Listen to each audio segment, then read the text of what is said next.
en la línea telefónica el consejero Ciro Murayama. Me da mucho gusto saludarte, consejero. ¿Cómo estás? Hola, Ana Francisca, muy bien, un gusto de estar en tu espacio como siempre.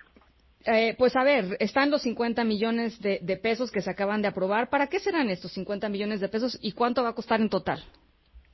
Bueno, la consulta de revocación de mandato es prácticamente una votación presidencial.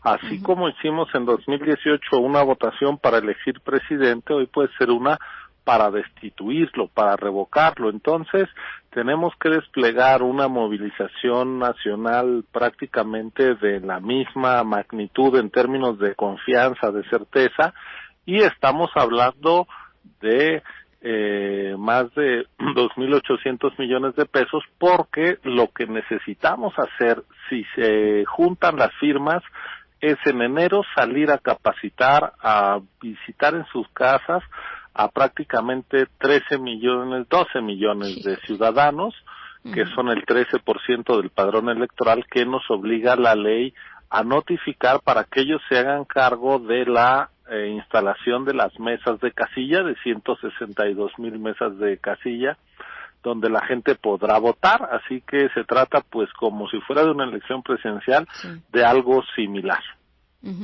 Ahora, anunciaron que se van a utilizar, o se va a utilizar el app que se ha utilizado en otras ocasiones para reunir estos 2 millones de firmas, 2.845.000 firmas. ¿Por qué están en desacuerdo en utilizar el app, particularmente Morena, digamos, y sus aliados?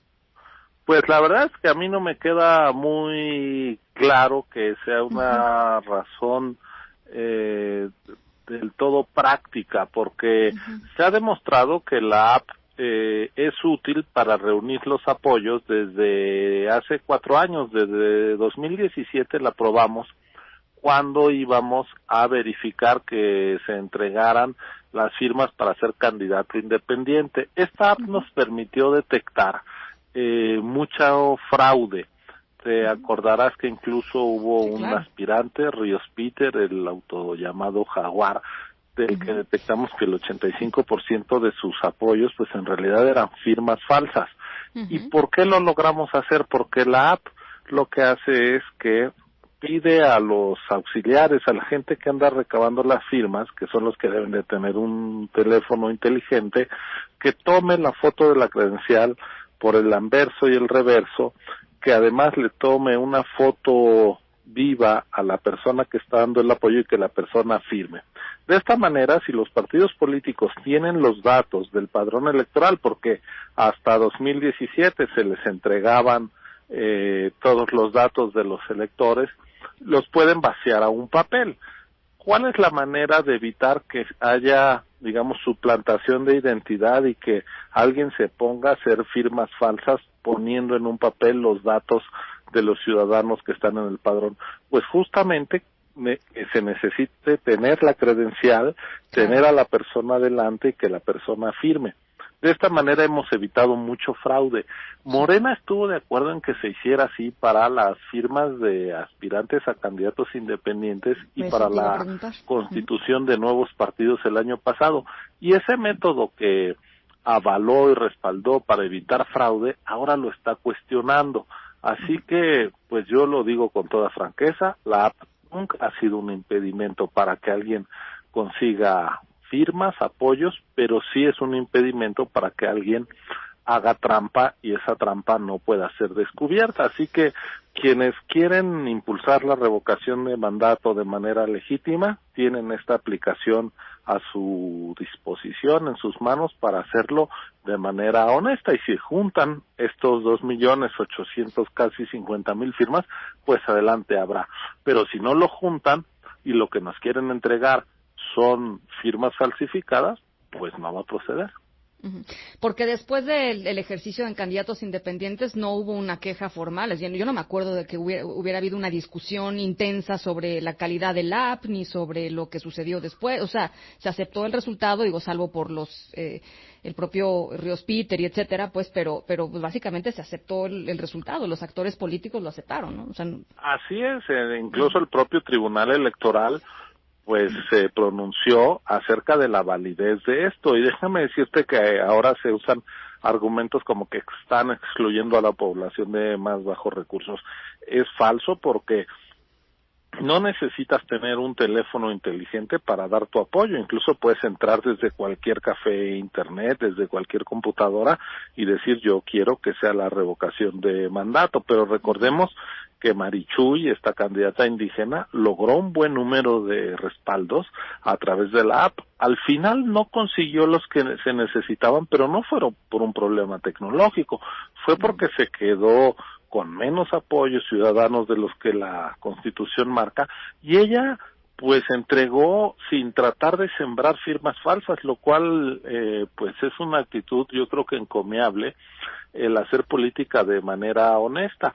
Tuvimos a Margarita Zavala, que reunió las firmas, tuvimos después a varios partidos políticos de nueva creación que lograron las firmas, es decir, que la app no es un obstáculo, sino una herramienta al servicio de la democracia y de la participación ciudadana. Eso está acreditado. Lo que a mí me sorprende es que ahora se pretenda desconocer la utilidad y abrir la puerta a ejercicios que ya tenemos documentado que sí se prestan a mucho fraude. Déjame decirte que en 2014-15, cuando tuvimos la primera experiencia de solicitud de consultas populares, que fueron todas en papel, te acordarás que el PAN impulsó una, el PRI otra, el PRD otra, Morena otra. Detectamos que entre el 30 y el 40% de las firmas eran falsas. Entonces sí, también hay una subcultura política de decir que se tiene un respaldo que en realidad no se logra obtener de la ciudadanía, y eso de andar suplantando firmas, pues es un fraude. Así como no puedes suplantar a un elector para que vote, tampoco lo puedes suplantar para que dé el apoyo a un ejercicio pues del que no está siendo partícipe. Nadie puede usar los datos de otra persona para pretender impulsar una causa política, por legítima que sea. Aquí ya el alterar, el suplantar a una persona, pues es una trampa que no debe permitirse. Y el INE lo que está haciendo es crear las condiciones para que este sea un ejercicio transparente y sin alteraciones, sin trampas. Y eso es lo que ha molestado a algunos, lamentable y llamativamente. Eso es lo que yo te iba a decir, Ciro, porque el INE está cumpliendo, digamos, con lo que dice la normativa, y aún así se nota, digamos, una intención, pues primero desde el poder, ¿no? De presionar al INE frente al proceso de la revocación de mandato, y frente al y desde el partido del propio presidente a desacreditar la labor del INE en un contexto, pues francamente muy delicado, Ciro, porque además ahí vienen pues la segunda parte del sexenio del presidente López Obrador, en donde ya se anunció que busca una reforma político-electoral. En fin, ha hablado mucho sobre la remoción de los consejeros del INE y en fin, no tengo ni que repetir lo que ha dicho el presidente al respecto, ¿no? Sí, estamos en una época en donde el INE está bajo el asedio, digamos, del poder y del gobierno en turno, a pesar de que esta institución pues organizó las elecciones del 18, donde salieron victoriosos, las del 21, donde ganaron 11 de 15 gubernaturas en juego y ratificaron la mayoría en la Cámara de Diputados. Es decir, el hecho de que sea una institución que hace su trabajo y que no se pliegue al gobierno, aunque tampoco estamos contra el gobierno y contamos de manera legítima y totalmente independiente los votos, pues de todas formas hay una animadversión y un ataque constante que debemos tener detectado y resistir, porque nada peor para el país que ir al 2024 con un árbitro que no le dé garantías a todos los jugadores, a gobierno y a oposiciones.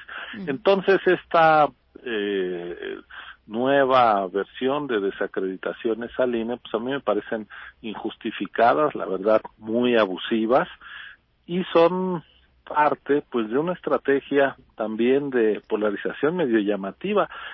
Bien vistas las cosas, la revocación de mandato es un instrumento de las oposiciones para acabar con un gobierno electo. Hemos visto en otros países, está la figura del impeachment en Estados Unidos. ¿Cuándo hemos visto que el presidente en turno promueva su impeachment? Nunca. Es decir, Trump se opuso, por supuesto, Clinton también, no eran ellos los promotores. Aquí paradójicamente estamos en una situación política donde quienes quieren que este ejercicio ocurra para ver si se va el presidente son los propios adherentes del presidente, a pesar de que la Constitución lo que dice es que es un ejercicio de revocación de mandato y hay quien lo quiere vender como un ejercicio de ratificación de mandato.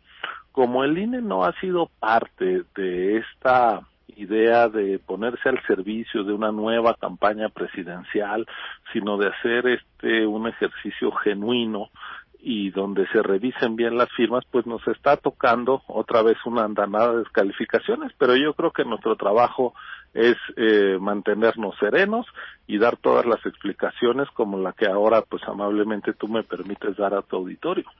Muchas gracias, Ciro. Rápidamente, ¿cuándo estará lista la aplicación? A finales de este mes, ¿no?